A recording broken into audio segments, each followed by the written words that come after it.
Peut-on parler de Grande Dépression? Savez-vous ce que c'est d'abord la Grande Dépression? La Grande Dépression, c'était en 1929, c'était après le crash boursier aux États-Unis, à New York. Il y a eu cette Grande Dépression, donc c'était une crise économique avec récession. Pourquoi je parle de Grande Dépression? Bah parce que en ce moment, est-ce qu'on vit avec le CAC 40? Eh ben, ça fait pas rêver, tout simplement.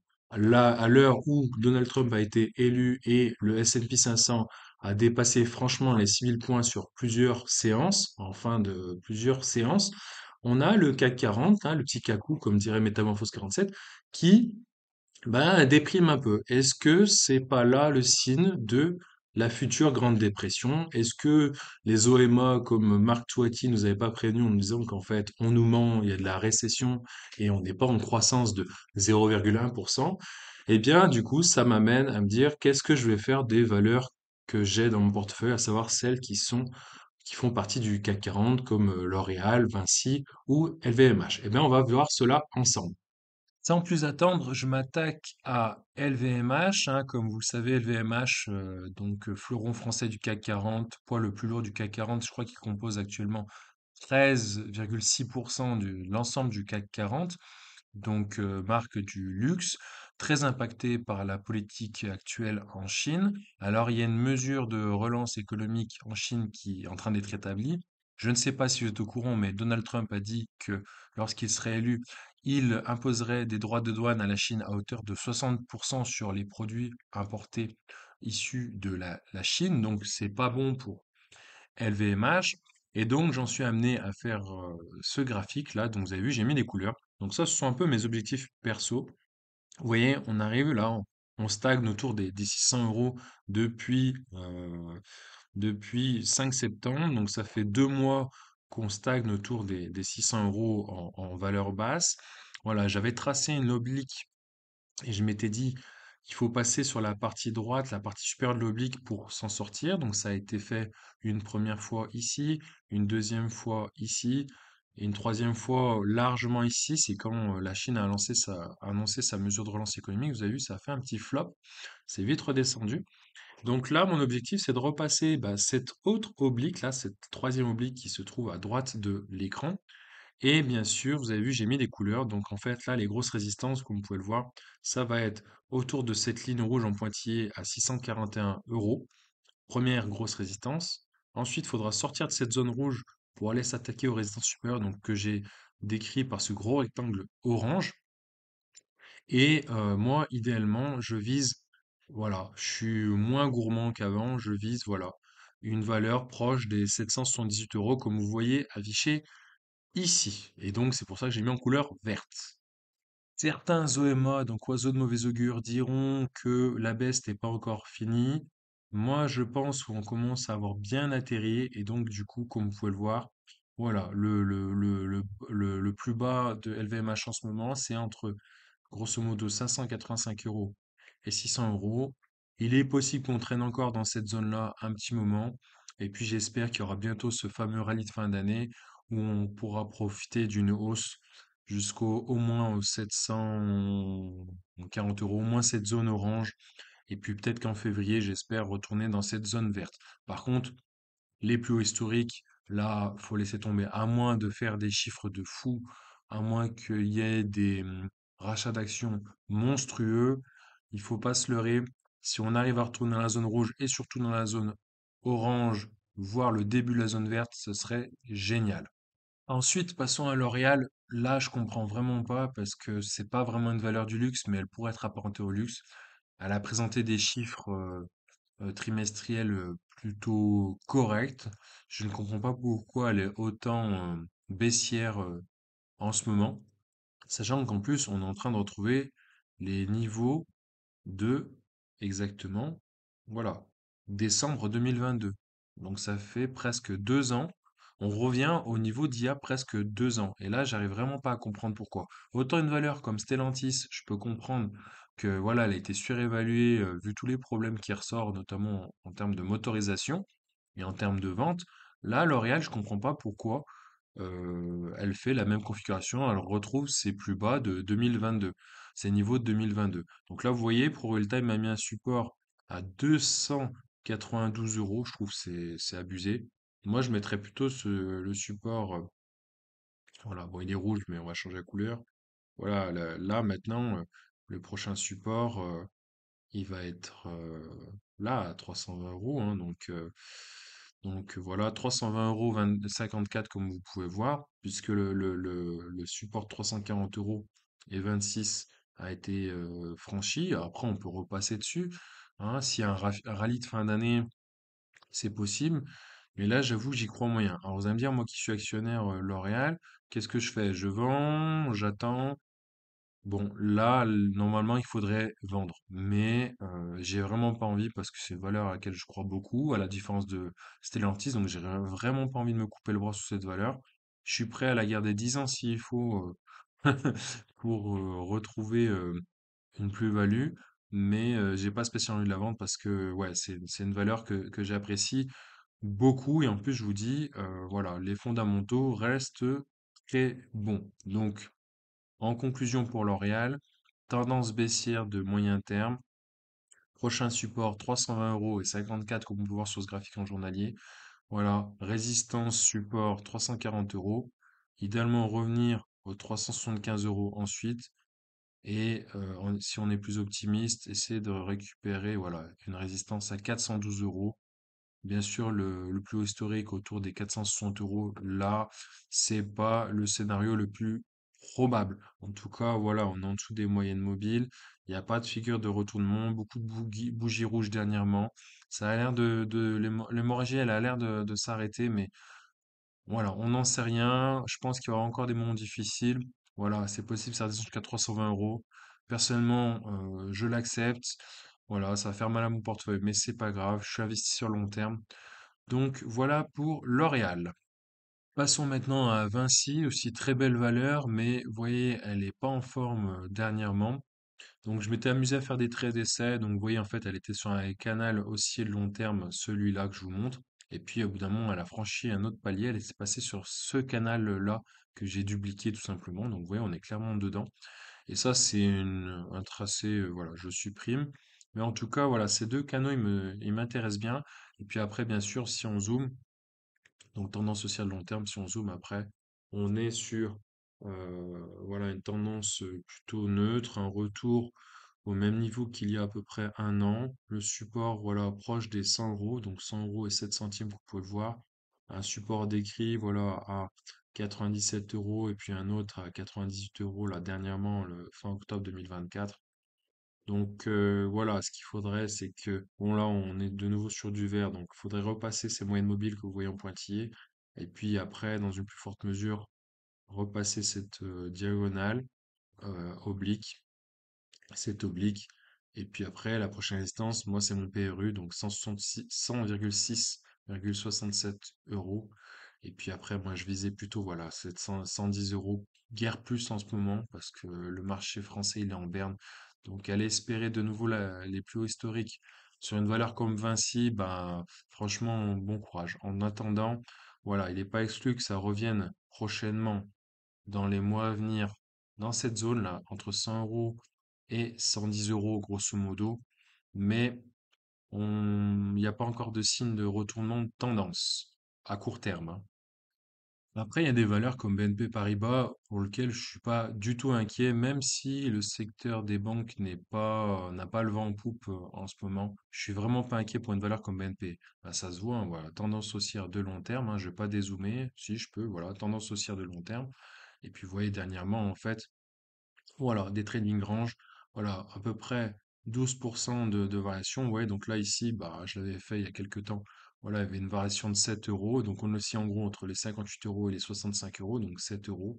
Voilà, on n'est même pas redescendu jusqu'aux 58 euros. Elle repart, elle cote actuellement 60 euros et 94 centimes. Je suis pas inquiet, elle va remonter aux 65 euros. Moi, mon objectif était celui-là, 68,35. Donc, pour l'instant, je garde. Et puis voilà, je vous dis, elle a cette attractivité du dividende de 4,60 € qui fait un bon rendement de plus de 7% quand on a acheté en dessous des 60 euros. Donc, c'est vraiment pas mal pour une valeur française bancaire telle que BNP Paribas.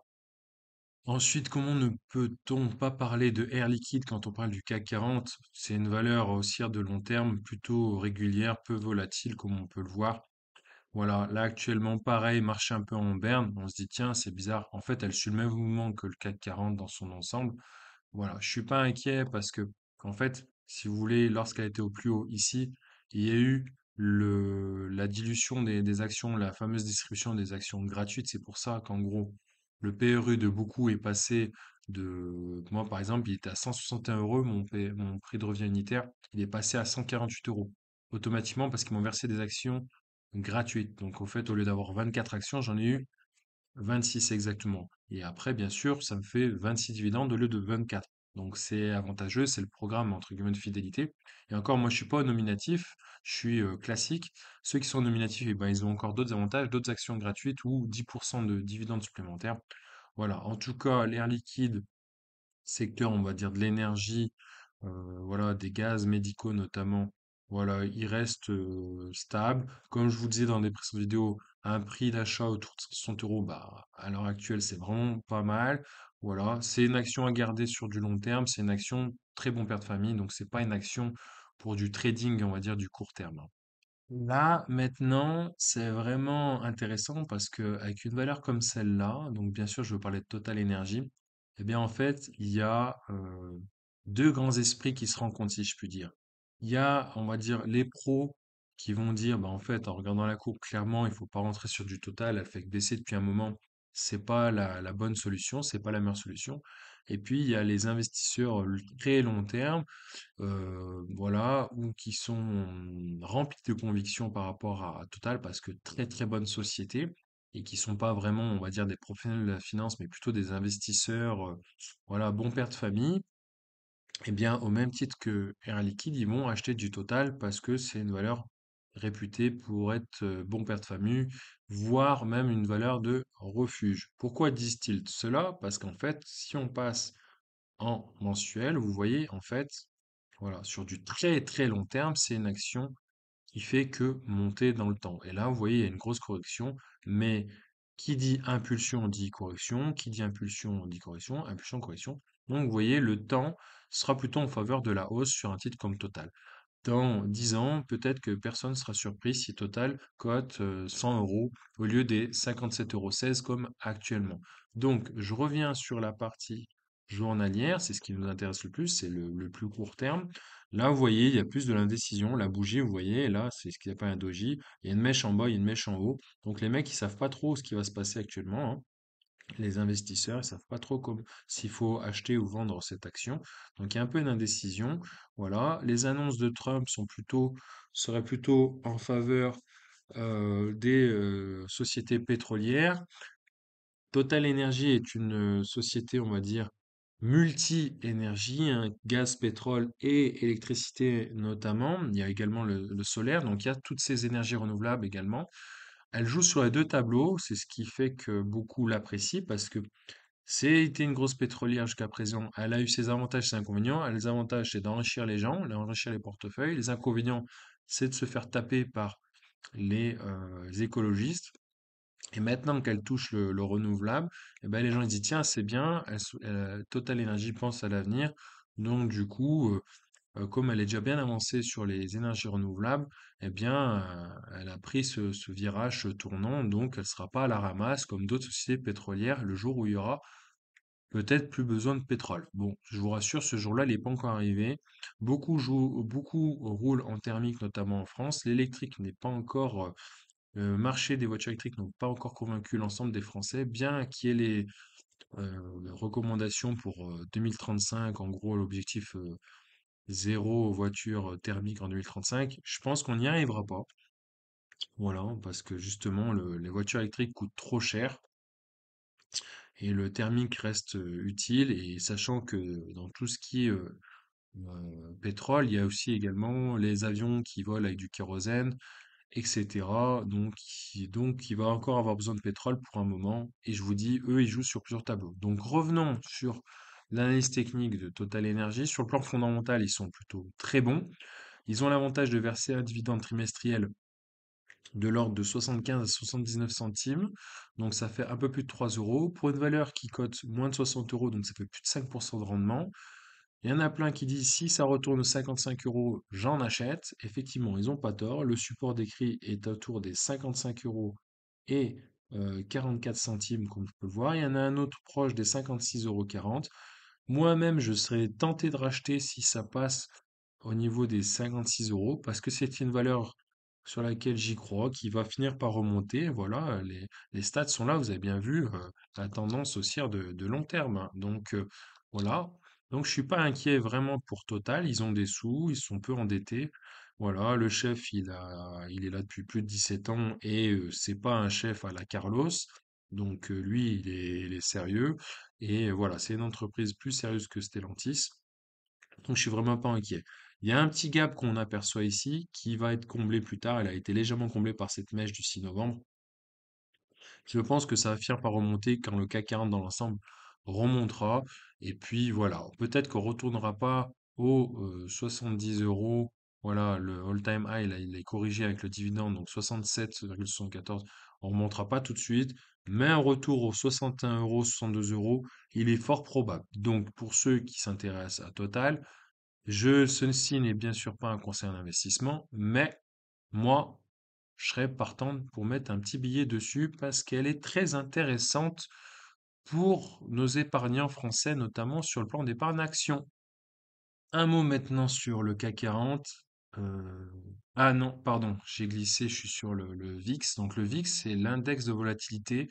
Alors c'est un index américain, c'est pour ça que c'est marqué US ici. D'habitude, je le regarde pas, mais là, je suis tombé dessus, j'ai pas fait exprès. Bon, on va en parler un petit peu parce que pour ceux qui connaissent pas trop la bourse, en fait, il y a la volatilité et elle peut se mesurer. Il y a un cours de la volatilité aux États-Unis qui s'appelle le VIX, VIX, et donc du coup, son vrai nom sur Pro All Time, c'est celui-là que je vous montre en haut à gauche, hein, PRT-US Volatility Index. Et vous voyez actuellement, il est de l'ordre de 14,94%.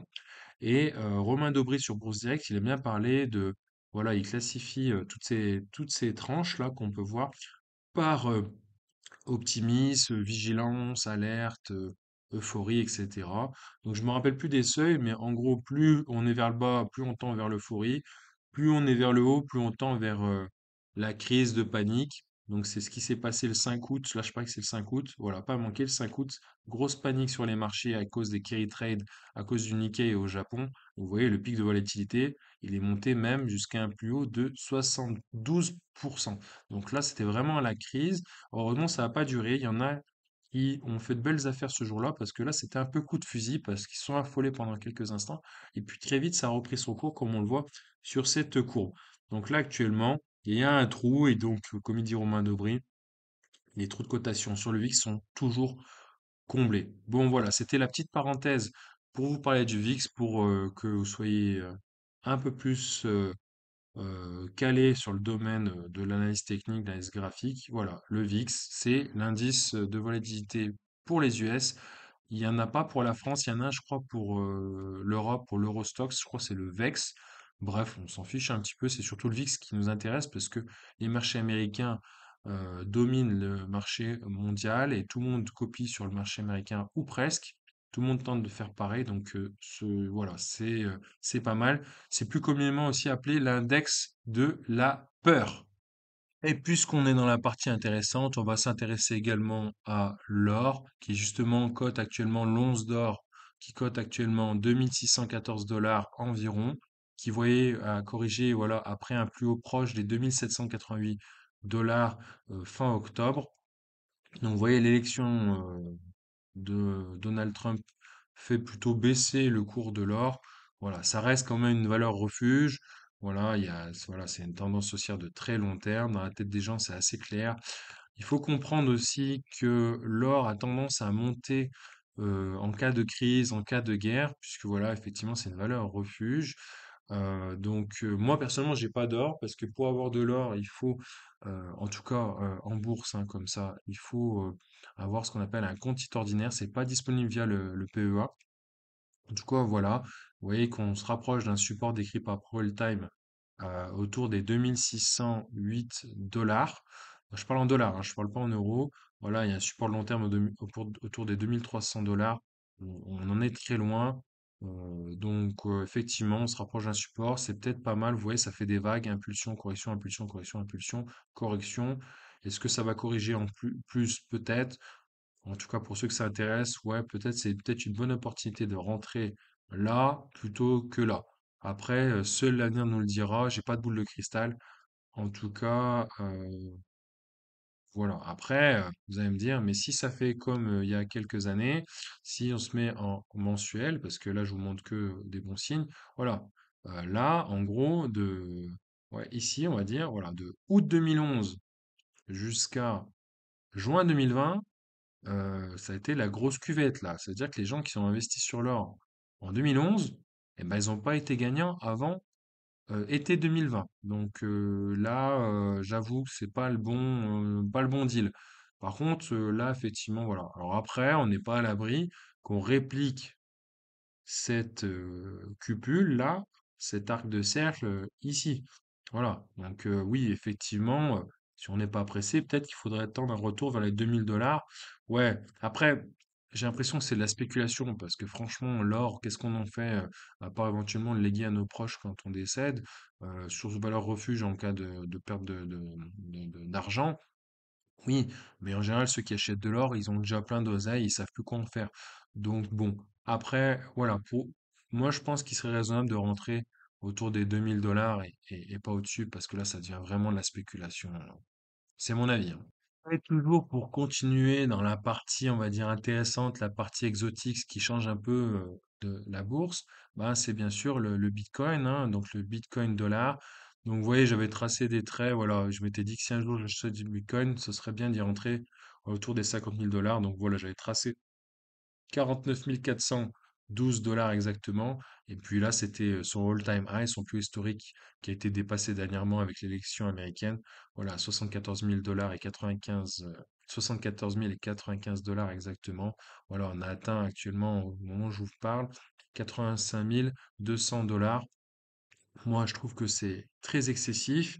Voilà, il y a plein de vidéos qui datent depuis des mois qui disent que le Bitcoin atteindra un jour 120 000 $. C'est possible. Après, voilà, là on est en mensuel et comme vous pouvez le voir, voilà, c'est monté jusqu'à 67 000 en gros en novembre 2021 et puis après, grande dépression, hein, comme on disait en début de vidéo. Voilà, au plus bas, décembre 2022 à 17 000 $. Donc les mecs, ils ont perdu quand même 57 000 $ si on calcule.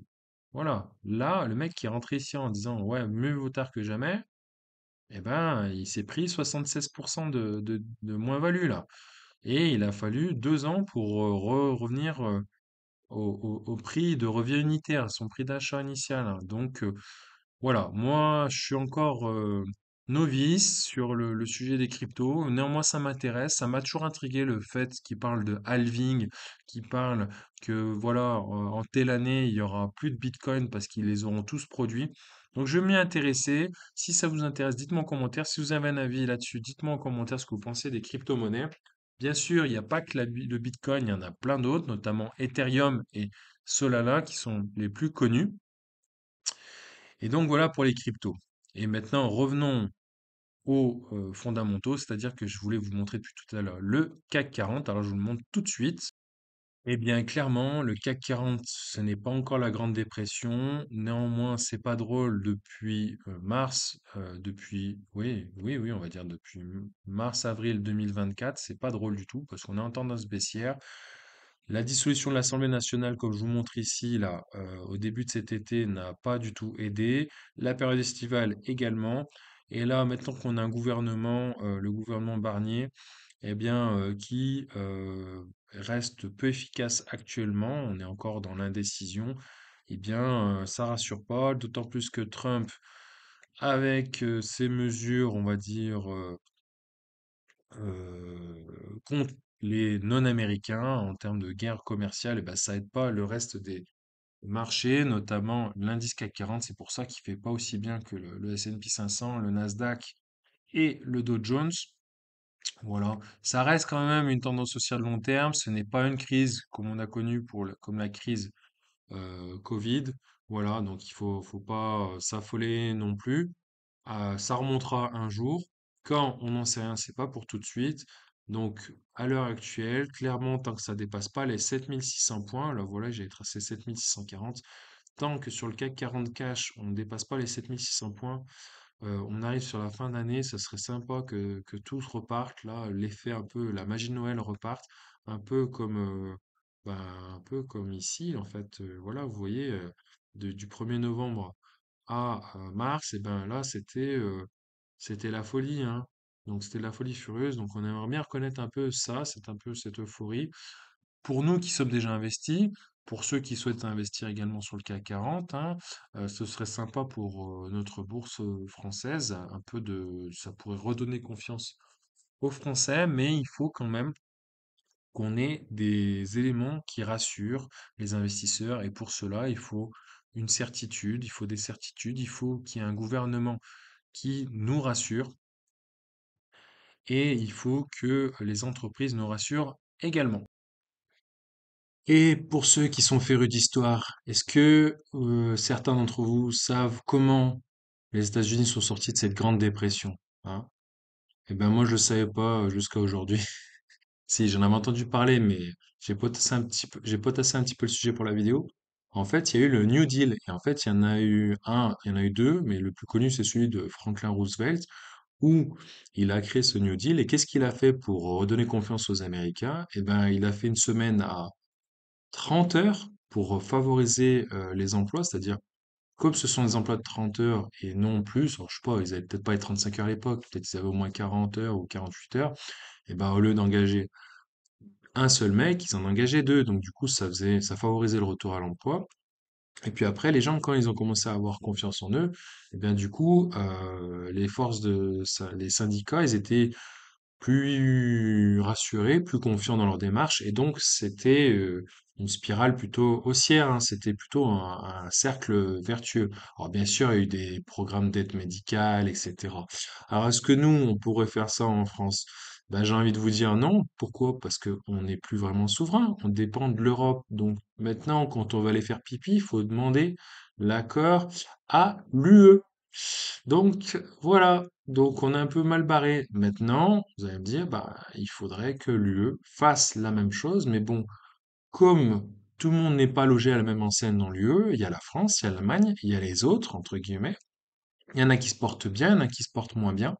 Donc ceux qui se portent bien, ils n'ont pas spécialement envie d'aller aider ceux qui se portent moins bien. On l'a bien vu dernièrement avec d'autres pays comme la Grèce, tout ça, c'était un peu compliqué. Voilà, il y a aussi la crise en Ukraine, hein, donc pareil, si un accord est trouvé avec Vladimir Poutine, alors faut remettre les choses dans le contexte. Normalement, c'est entre Zelensky et Poutine, avec appui de l'Union européenne. Sauf que Trump va s'en mêler. Et si Trump décide de régler cette guerre, bah lui, il va dire à Poutine, c'est bon, t'as gagné, on te laisse la Crimée, on te laisse plein de trucs, et les Ukrainiens, ils auront plus qu'à se taire. Sauf que bon, les Ukrainiens, ils vont dire, bah non, en fait, là, c'est la loi du plus fort, donc on n'est pas d'accord. Bon, je m'égare, là, c'est de la politique. On n'est pas là pour faire la politique, on n'est pas là pour parler d'économie. Mais là, dans notre époque actuelle, c'est assez lié. Et dans l'histoire, hein, si vous étudiez un peu l'histoire, si vous êtes un peu intéressé par l'histoire, moi, c'était pas mon cas à l'école, moi, c'était plutôt les sciences. Hein, la preuve, maintenant, je suis médecin et pas historien. Eh bien, justement, souvent c'est lié, et donc c'est intéressant de comprendre tous ces aspects. Bien sûr, n'hésite pas à t'abonner, à liker, à partager, à commenter tout cela. Et puis, je te dis à plus pour de nouvelles aventures.